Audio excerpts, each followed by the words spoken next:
Our planet Earth, home to millions of species. But only one species dominates everything. Yes, the best creation of nature, human beings.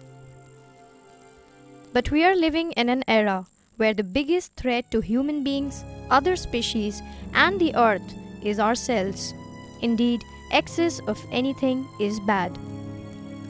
Today, demand is outstripping supply. How long can the planet sustain? In 1820, the population of the world reached 1 billion. 1930, the population reached 2 billion. 1960, 3 billion. 1974, 4 billion. 1988, 5 billion. 2000, 6 billion. And 2011, 7 billion. By 2050, it will exceed 9 billion. हमारी पीढ़ी ने 3 अरब की जनसंख्या वाली दुनिया में जन्म लिया था और मैंने अपने जीवन काल में इसे बढ़कर 3 गुना होते हुए देखा है और पता नहीं आगे हम किस दिशा में बढ़ रहे हैं, कहां जाकर यह रुकेगा। More population contributes to more human resources, greater diversity, more labor, and more tax money for government. But today, human population growth contributes to global warming, environmental digression, food and water shortage, desertification of land, species extinction, diseases and health hazards, overcrowding and poverty. Unfortunately, with the pace at which medical discoveries have developed, the society has failed to develop at the same pace. This imbalance has now turned into population explosion.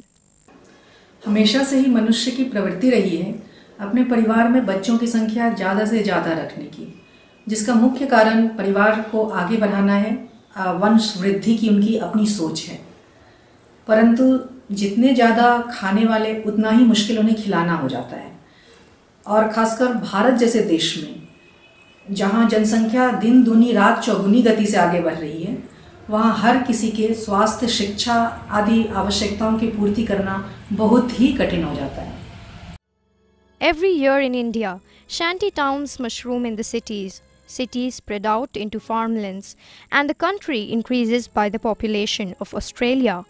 India's increasing population has seen a 5-fold increase over the last 100 years. Every day, every minute, on trains and buses, on sidewalks and streets, the country squeezes and shrinks and sucks in its breath to push too many people into too little space. In large economically depressed states like Bihar and Uttar Pradesh, an average woman still bears 4 children over her lifetime. This means India will surpass China to become the world's most populous nation by the year 2030.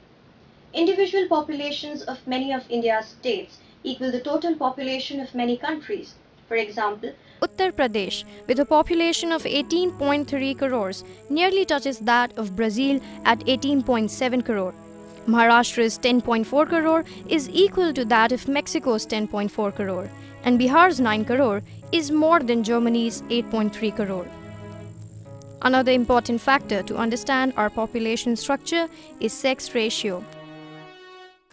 Bharat में हमेशा से ही पुरुषों की संख्या महिलाओं से काफ़ी ज़्यादा रही है और अब यह स्थिति और भी भयावह हो गई है। महिलाओं में जन्म के साथ ही डिस्क्रिमिनेशन यानी भेदभाव शुरू हो जाता है, जिसके कारण वे अपने फुल पोटेंशियल तक पहुंच ही नहीं पाती। हर कष्ट को मुस्कुराकर सहने की जो सोशल ट्रेनिंग उन्हें बचपन से ही दी जाती है, वही उनके विकास में सबसे बड़ी बाधा है। The shortage of girls is more than just a sociological concern today. We need a socio-cultural structure that is favorable for the girl-child survival, giving way to a healthy, balanced society. Next comes the age composition of the country. We have 3 categories: the dependent group of ages 0 to 14, the productive group of ages 14 to 59, and the age group of 60 and above. the higher child population of India has resulted from increase in birth rate and decrease in the infant mortality rate. Hence, the population of child and old age group has been increasing constantly, leading to an increase in the number of unproductive consumers. Great advances in science and technology, the success in reducing death rates, has attributed several factors: increase in food production and distribution, improvement in public health and medical technology. The average life expectancy of people in India has increased too. Although our near and dear ones would live longer, due to an increasing population, the available resources per person would be much less, therefore decreasing the total slope of development. Right now, the birth rate has dipped low, but the death rate is even lower, so the population growth doesn't take a break. This is the primary cause for excessive population growth. To achieve the perfect balance, the birth rate should dip to the level of death rate. Immigration is yet another factor. People from neighboring countries like Bangladesh, Pakistan and Nepal migrate to India due to more employment opportunities or due to natural disasters. The gravity of population explosion doesn't actually strike until the consequences are lined out, and the greatest sufferer is the environment. According to ABC News, India currently faces approximately 33 births a minute, 2,000 births an hour, 48,000 a day, which calculates to nearly 12 million births a year. Unfortunately, the resources do not increase as the population increases.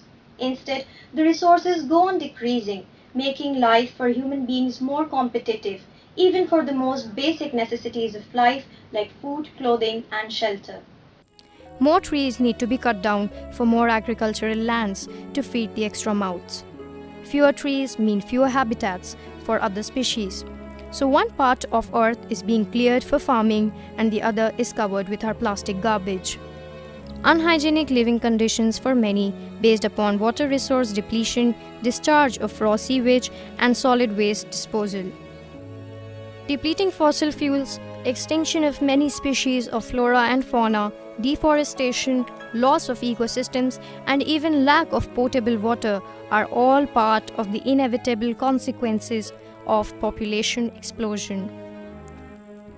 Some Indians have the luxury of taking long showers twice or thrice a day. Even their pets are bathed daily, and their cars scrubbed from top to bottom. Other Indians are lucky if they get to bathe once a week.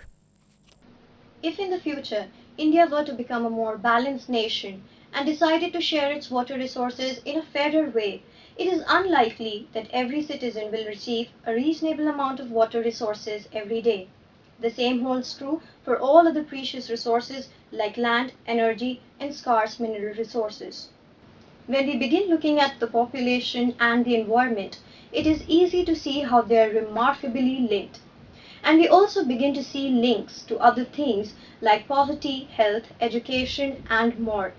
And the worst part is that there may be more to come. Population of India is increasing very fast. Today, out of every 5 person, 1 person is Indian. It is putting burden on resources, natural as well as various other like jobs, etc. So the population needs to be controlled. It can be controlled by family planning methods like contraceptions, oral pills, injections, and various permanent methods like vasectomy and tubectomy. And this can be very effective in the long term. In India, the success of family planning programs depends on too many factors, making it a more complex operation than usual. However, this does not change the fact that birth control is extremely important in order to improve the life of the future generations in India in terms of better availability of resources and a better and clean world. Unless we want our future generations to live the life of barbarians, it is imperative that we control the population and thus control the usage of available resources. In India, women can play an important role in controlling the population. This can be done by educating women regarding methods of birth control. if one person can teach another, then it can help in propagating these methods. Each one should teach one. That should be the motto. There is a long way to go and no greater challenge for civilization. Do you still think overpopulation is overrated? Do you still think it's not your problem? It is our problem, and we have solutions to our problem. The number is still rising as you watch this. 4 births every second. 2 lakh births every day. 1 million births every 110 hours. Nearly 80 million people every year. Unlike plagues of the Dark Ages or contemporary diseases we do not understand, the modern plague of overpopulation is soluble by means we have discovered and with resources we possess.